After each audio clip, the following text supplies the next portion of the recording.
अस्सलाम वालेकुम एवरीवन। आज की हमारी वीडियो का टॉपिक है जॉनरा एनालिसिस, जिसमें हम लोग सबसे पहले देखेंगे what is genre, genre in literature, types of literary genre, genre analysis and then last पे importance of genre analysis.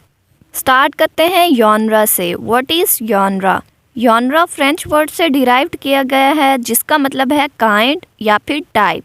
As a literary device genre refer करता है फॉर्म, क्लास और टाइप ऑफ लिटरेरी वर्क। अब हमें यहाँ तक ये clear हुआ कि जॉनरा जो है वो टाइप है या फिर काइंड है, किस चीज़ की? लिटरेरी वर्क की। और किस बेस पर है? पर्टिकुलर स्टाइल, फॉर्म और कंटेंट। अब हमारे माइंड में एक क्वेश्चन आता है कि लिटरेरी वर्क हमारे पास रिटन मटेरियल में होगा या फिर स्पोकन भी। एनालिसिस तो हम स्पीच का भी कर सकते हैं। इट कैन बी रिटन और it can be spoken. So genre is the organisation and classification of writing. अब हम जॉनरा को लिटरेचर के पर्सपेक्टिव में डिस्कस कर लेते हैं। Genre is the classification and organisation of literary works into the following categories: poetry, drama, prose, fiction and non-fiction. The works are divided based on their form, content and style. Genre में हम लोग classification और organisation किसी भी writing की करते हैं, लेकिन जब हम जॉनरा को लिटरेचर के पर्सपेक्टिव से डिफ़ाइन करते हैं तो हमारे पास पोइट्री, ड्रामा, प्रोज, फिक्शन और नॉन फिक्शन आते हैं। ये सब लिटरेचर की मेन कैटेगरीज हैं और इन वर्क्स को हम कंटेंट, फॉर्म और स्टाइल की बेस पर डिवाइड करते हैं। इन वर्क्स की सब कैटेगरीज भी हैं। टाइप्स ऑफ लिटरेरी जॉनरा में हम सबसे पहले पोइट्री को देख लेते हैं। पोइट्री मेजर लिटरेरी जॉनरा है that can take many forms. Poetry और टेक्स्ट में क्या डिफरेंस होता है? टेक्स्ट में सेंटेंसेस मिलकर पैराग्राफ्स बनाते हैं और पोइट्री में हमारे पास लाइंस होती हैं स्टेंजा की फॉर्म में, और इनमें मीटर और रिदम होता है। पोइट्री में मीनिंग कन्वे करने और रीडर की अटेंशन ग्रैब करने के लिए फिगरेटिव लैंग्वेज यूज़ की जाती है, like metaphor, simile, personification, irony etcetera.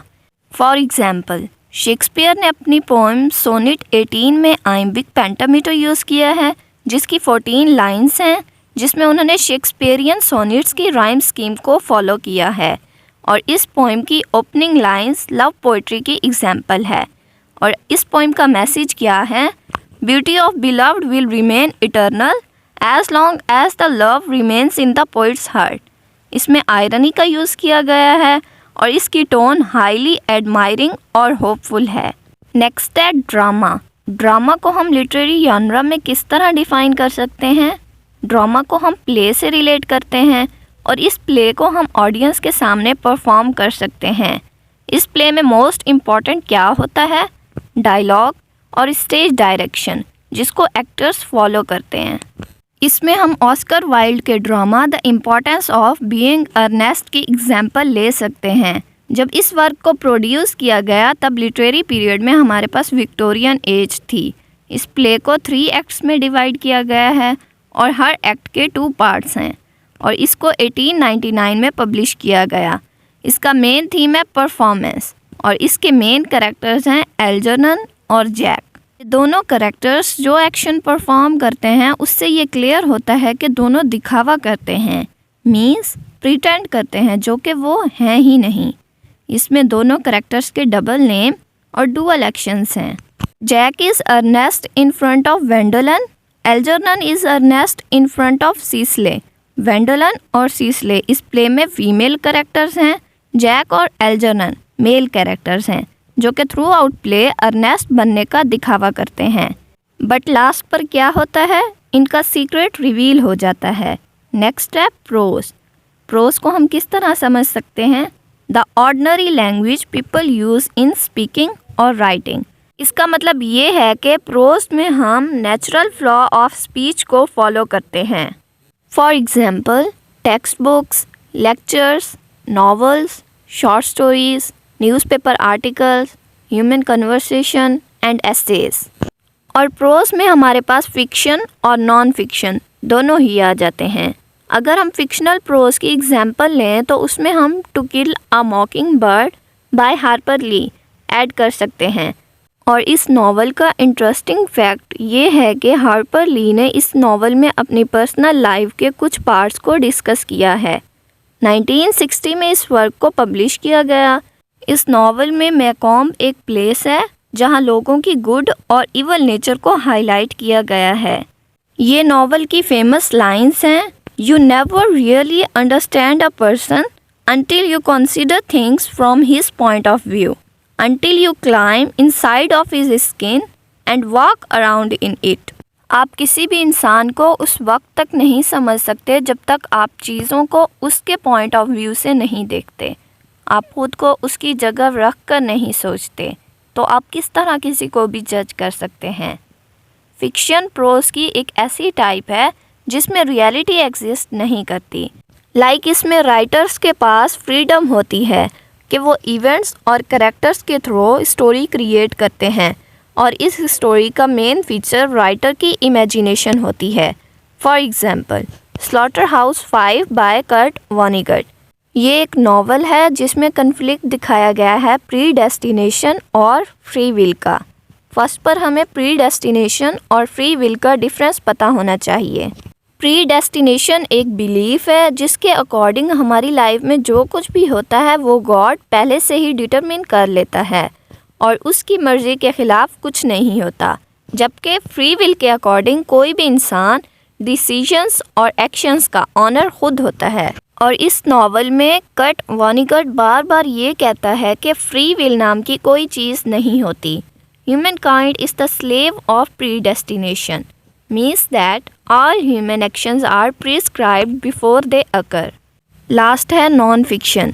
ये भी प्रोज की ही टाइप है जिसमें राइटर अपने वर्क्स में रियलिटी को प्रेजेंट करता है।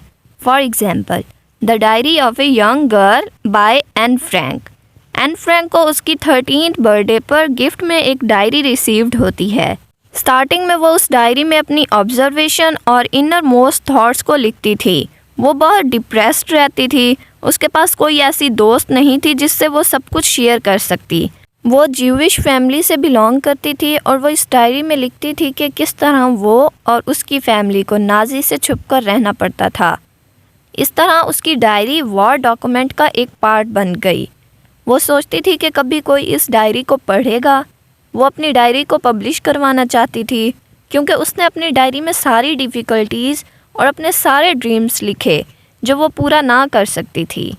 आई होप यहाँ तक सब कुछ क्लियर होगा।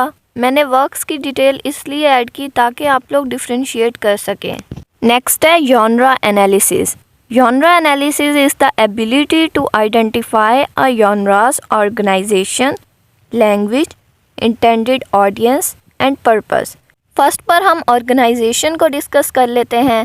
How text is organised. इसमें हम देखते हैं टेक्स्ट को किस तरह ऑर्गेनाइज्ड किया गया है, 1 कॉलम में या फिर 2 कॉलम में। How long the text is. इसमें हम देखते हैं टेक्स्ट को शॉर्ट या फिर लॉन्ग पैराग्राफ्स में डिवाइड किया गया है।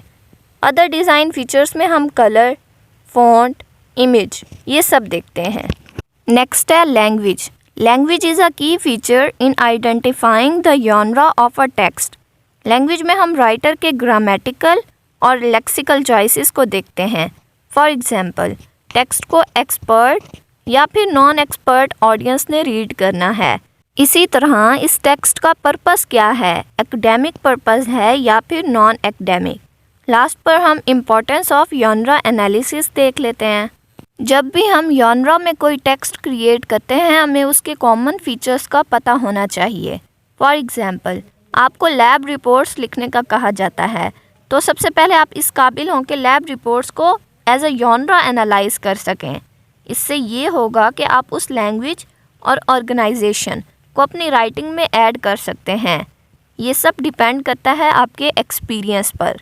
अगर आपका एक्सपीरियंस ज़्यादा है तो आप सिमिलर टेक्स्ट प्रोड्यूस भी कर सकते हैं और ये आपके अंडरस्टैंडिंग लेवल को भी बढ़ाता है।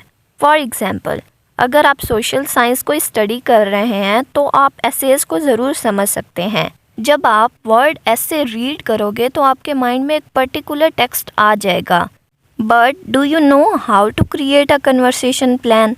जब तक आपका एक्सपीरियंस नहीं होगा आप ना तो टेक्स्ट को एनालाइज कर सकते हैं और ना ही टेक्स्ट को समझ सकते हैं। So it was all about today's lecture. Wish you all the best.